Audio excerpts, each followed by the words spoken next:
snow fell like ashes over the Ardennes forest, soft and silent, hiding the chaos that lurked beneath.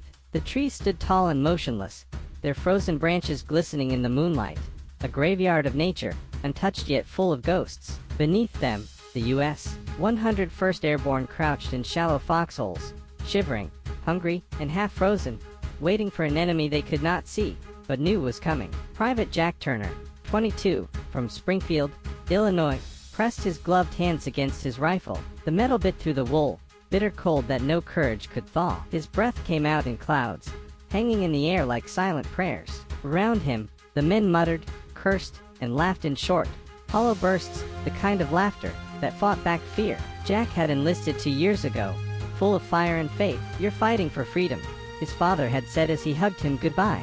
But now, buried in snow up to his knees, he wondered what freedom looked like at 20 below zero. From the distance came the faint rumble of engines, low, growing, relentless. German armor. The Battle of the Bulge had begun. Positions. Came the muffled shout down the trench line. Men scrambled, rifles up, eyes wide. Jack's heart hammered like a drum. He swallowed, feeling the lump of fear and adrenaline stick in his throat. The first explosion tore through the silence. A shell burst 50 yards away, showering dirt and snow. Another, then another. The forest lit up with orange flashes, each one followed by thunder. Men ducked, cursed, prayed. "Stay low." Sergeant Miller's voice cut through the chaos. "Hold your line. Bastogne depends on us." Jack peered through his frozen sight line. The tanks came crawling through the white mist, massive, dark shapes with crosses painted on their sides. Behind them, German infantry spread like shadows across the snow. It wasn't a battle, it was survival. He took a deep breath and squeezed the trigger. The recoil jolted his shoulder. One shot, then another. The enemy fell, but there were too many. The snow was red now, painted by fire and fury. His buddy, Private Lewis, yelled beside him, "They're coming from the left." "I see them," Jack shouted back, chambering another round. A mortar shell screamed overhead and exploded behind them, tossing snow and men into the air. Jack's ears rang. He hit the ground hard, tasting dirt and blood. For a moment, the world was soundless, just spinning light and shadow. When he opened his eyes, Lewis was gone. Jack crawled toward the next foxhole, his hands numb. He saw Lewis half buried under snow, motionless. Jack froze, wanting to help but knowing the next second could be his last. Another blast shook the earth. He screamed through the noise, "We hold this line, we hold it." Somewhere, amid the smoke and chaos, someone shouted, "Reinforcements are coming," but no one believed it. The skies were closed, the snow too thick. They were alone, surrounded, cut off, forgotten. Night fell. The forest glowed faintly with burning wrecks and shattered trees. The snow kept falling, covering the fallen like a blanket of mercy. Jack huddled beside his rifle, shivering uncontrollably. The stars looked distant, indifferent witnesses to human madness. He took out a crumpled photo of his family, his mother smiling, his father in his workshop, his little sister holding a puppy. He touched it with trembling fingers. "Don't worry, Sarah," he whispered to the photo. "Your brother's coming home." In the distance, gunfire echoed again, short bursts of defiance in a frozen world. Jack closed his eyes and prayed. Tomorrow, he thought, they'll come again, and tomorrow we'll still be here. The next morning, the snow fell heavier, swallowing the forest in white silence. The sun was just a pale disk behind clouds, offering no warmth, just light enough to see the misery. The men of the 101st Airborne were officially trapped. Bastogne was surrounded. No food, no medicine, no air support, just faith. Jack woke to the sound of boots crunching over frost. Sergeant Miller moved down the line, checking each man, eyes hard, face unshaven, voice steady even when nothing else was. "Keep your weapons clean," he said quietly. "Keep your heads down. If we go quiet, they'll come." Jack nodded, his lips cracked from the cold. He had stopped feeling his fingers 2 days ago. The snow was both enemy and ally, hiding them but freezing them alive. Beside him, Corporal Dawson lit a cigarette with trembling hands. "They say Patton's on his way," he murmured. Jack forced a grin. "Yeah, maybe he's walking." Dawson smirked weakly, the ember glow reflecting in his hollow eyes. "Wouldn't surprise me. The roads are hell." From the distance came the muffled boom of artillery, slow, methodical, like a heartbeat of doom. Every man in Bastogne knew what it meant. The Germans were tightening the noose. By midday, the attacks came again. Mortars whistled overhead, exploding in thunderous rhythm. Trees splintered into shrapnel. Men dove into holes, clutching helmets and prayers. Jack returned fire until the barrel of his rifle steamed. The enemy kept coming, waves of gray coats moving through fog and smoke. Ammo were low, Someone yelled. Miller tossed a few clips down the trench. Make 'em count. Jack aimed carefully. One shot. One man. He wasn't fighting for victory anymore. He was fighting to keep breathing one more minute. When the smoke cleared, he realized half his squad was gone. Dawson was hit, lying still in the snow. Miller was shouting orders, but his voice was raw, tired, desperate. A medic crawled over to check the wounded. He's gone, the medic said softly. Jack stared at Dawson's lifeless face, his cigarette still clutched between stiff fingers. He felt something inside him crack, not fear, not rage, but a kind of quiet fury that burned colder than the snow. He took Dawson's dog tags and slipped them into his pocket. You'll make it home, brother, he whispered. Night fell again, another long, frozen vigil. The rations were down to crumbs. Some men melted snow just to have something to swallow. Jack sat alone for a while, staring at the dim glow of burning vehicles in the distance. The forest seemed alive, whispering, watching. Hey, Turner. It was Miller again. He crouched beside him, pulling his coat tighter. You're holding up. Jack nodded. Trying to. Miller gave a faint smile. That's all any of us can do. Trying's enough. He pulled a folded paper from his pocket. A letter. From home, Miller said, eyes distant. Haven't opened it yet. Figure I'll wait till we're out of this mess. Jack stared at the envelope in the sergeant's hand, a symbol of hope he couldn't afford to lose. What if, he began, but Miller cut him off. No what ifs, kid. We're making it out. You hear me? Jack nodded again, but inside, he wasn't sure. The next morning, the Germans sent an ultimatum, surrender or die. A white flag messenger approached through the snow with a note addressed to the American commander, General McAuliffe.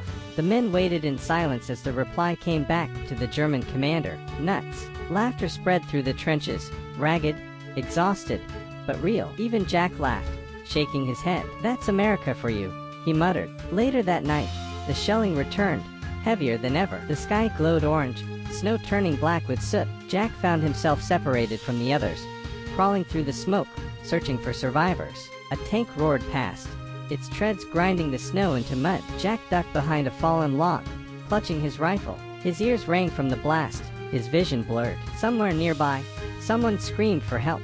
Jack turned, seeing a wounded soldier pinned under debris. Without thinking, he ran. The shells still fell. Bullets whipped the air. Jack dug through the snow and rubble with his bare hands, pulling the man free. The soldier was bleeding from his leg, his eyes wide with terror. Come on, buddy, stay with me, Jack yelled, hauling him onto his back. He stumbled through the chaos, slipping, gasping, each step a battle of its own. A mortar landed nearby, throwing him into the snow. He shielded the wounded man with his body, feeling the heat of the blast on his back. When he finally reached the trench, Miller grabbed him. Jesus, Turner, you're insane. Jack dropped the man gently. He's still breathing, he said, chest heaving. Miller looked at him, not with words, but with pride. The kind that said you did something right, when no one else could. That night, as the fire died down and silence returned, Jack sat staring at the stars again. His hands were raw and bloody. His uniform was torn. But inside, something had changed. He realized courage wasn't about feeling brave. It was about standing when your whole body screamed to fall. And though the snow still fell, it no longer felt as cold. By December the 24th, Bastogne was a graveyard of steel and snow. The 101st Airborne had been surrounded for a week, running on fumes, no supplies, no food, no clear sign of relief. And yet, the American flag still flew above the battered town hall, tattered but defiant, like the heartbeat of a dying god that refused to stop. Jack Turner had stopped feeling hunger. The cold had numbed everything, the pain, the fear, the exhaustion. What kept him moving now wasn't the promise of victory but something deeper: duty. He looked around the ruined village square. Burned out jeeps, shattered windows, and the smell of cordite filled the air. Snowflakes landed on the barrel of his rifle and melted instantly, the only warmth left in this frozen hell. Miller approached, his face pale, eyes red from smoke. They're hitting the south line next, he said grimly. We hold it, or Bastogne falls. Jack adjusted his helmet, his lips cracked and bleeding. Then we hold it. Miller nodded. That's the spirit, kid. The attack came at dusk. Through the swirling blizzard, German tanks advanced, shadows in the whiteout. The ground trembled with each explosion. Artillery screamed overhead, shaking the earth like thunder rolling through the bones of the dead. Jack and his squad were positioned on the southern slope, defending a narrow road leading into town. It was the last open route, the one thing standing between the enemy and total victory. "Here they come," a voice shouted. The night exploded in gunfire. Tracers streaked through the snow like comets. Machine guns roared from the foxholes, and mortars burst against the white hills. Jack fired until his rifle clicked empty. He reloaded, his fingers stiff, his breath ragged. A tank shell hit nearby, throwing men into the air. The snow turned crimson. "Medic!" someone screamed. Jack turned. A soldier was down, legs shredded, clutching the snow. He wanted to help, but another shell slammed into the ground, knocking him flat. He looked up just in time to see a German squad breaking through the line.